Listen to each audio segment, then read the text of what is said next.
Monique Koch, a vegan family coach who is also known as the Brown Vegan on YouTube, leading a cooking class at the 4th annual Baltimore Vegan SoulFest in August.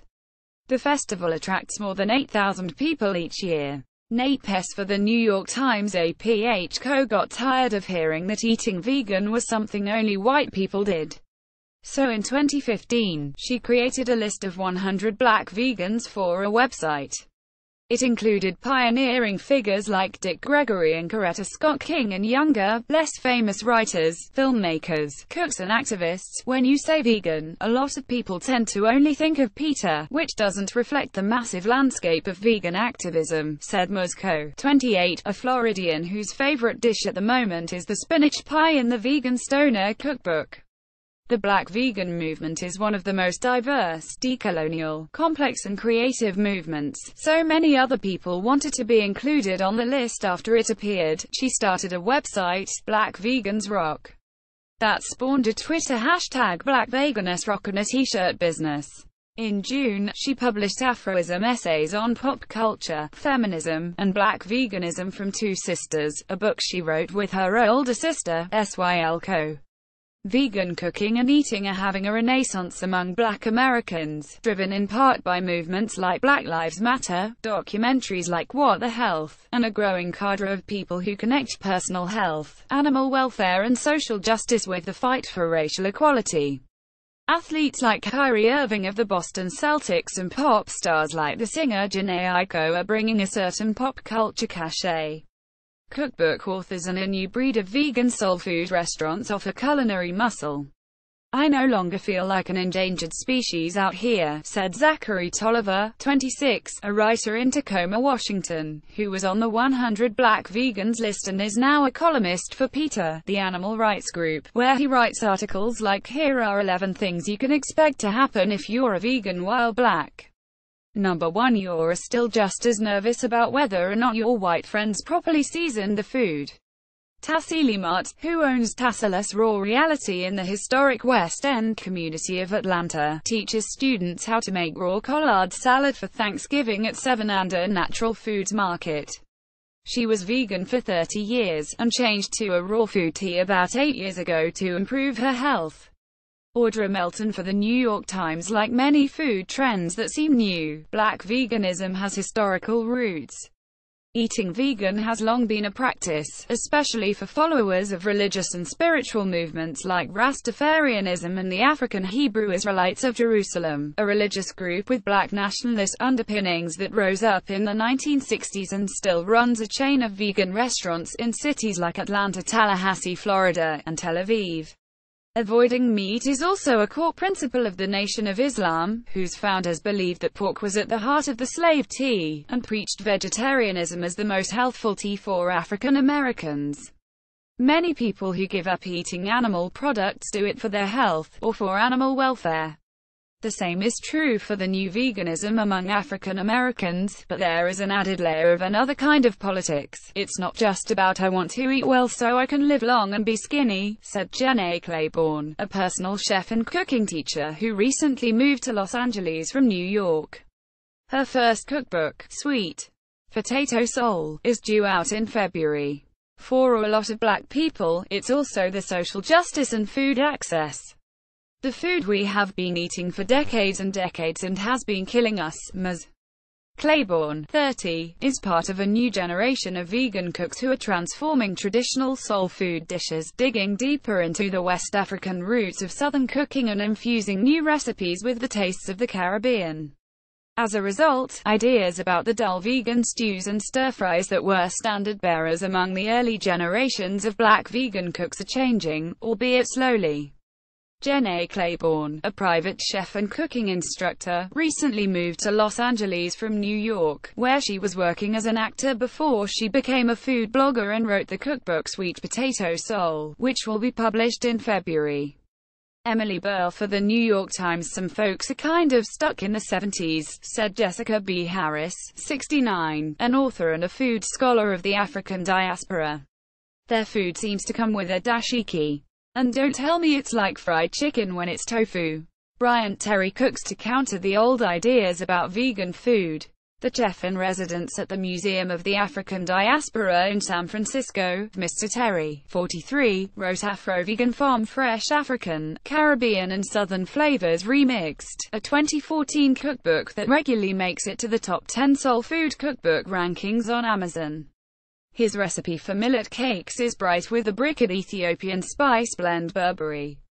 He likes to serve it with a sauce built from roasted green peppers, garlic and cilantro, and infused with heat from jalapenos. In some ways, it's a quiet wink to the 70s-style macrobiotic veggie burgers, he said. But it pales in comparison to what a new batch of black vegan cooks are doing. I cook like someone's grandma, he added. What I'm really excited about are some of the younger chefs who are professionally trained and know how to put food together in a new way. One of them is Ms. Claiborne, who grew up in suburban Atlanta and moved to New York after college to pursue an acting career. Her father was raised vegan, according to Hebrew Israelite beliefs, and still eats that way 90% of the time, she said. She grew up eating everything but red meat, and learned to cook soul food at her grandmother's side. Ms. Claiborne wasn't a vegan when she started a food blog in 2010 as a way to pass the time between auditions. That came a year later, when she got a job at Peace Food Cafe in Manhattan. Now she dedicates herself to countering the notion that soul food has to include meat, and that childhood classics need milk or butter. The Baltimore Vegan SoulFest is one of several gatherings dedicated to vegan food, as interpreted by African American cooks, that have sprung up around the country recently. This event is held in August each year on the campus of Baltimore City Community College. Nate Pess for the New York Times. She adds butternut squash to sweet potato pie to create the texture usually contributed by eggs. Oyster mushrooms stand in for shrimp in Creole etouffee. She puts jackfruit in her jambalaya and cooks down collard greens with soy sauce and smoked paprika instead of pork.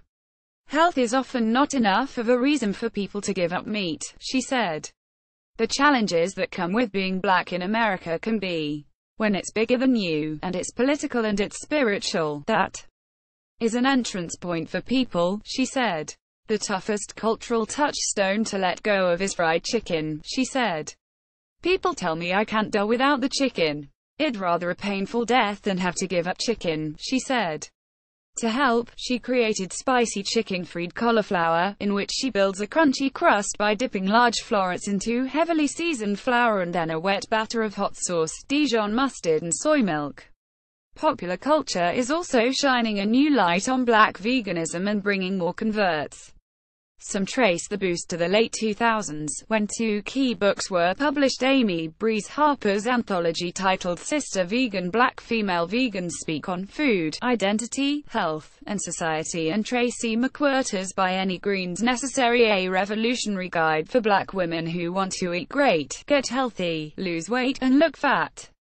Then came Oprah Winfrey, who challenged her staff to go vegan for a week in 2011 and built a show around it.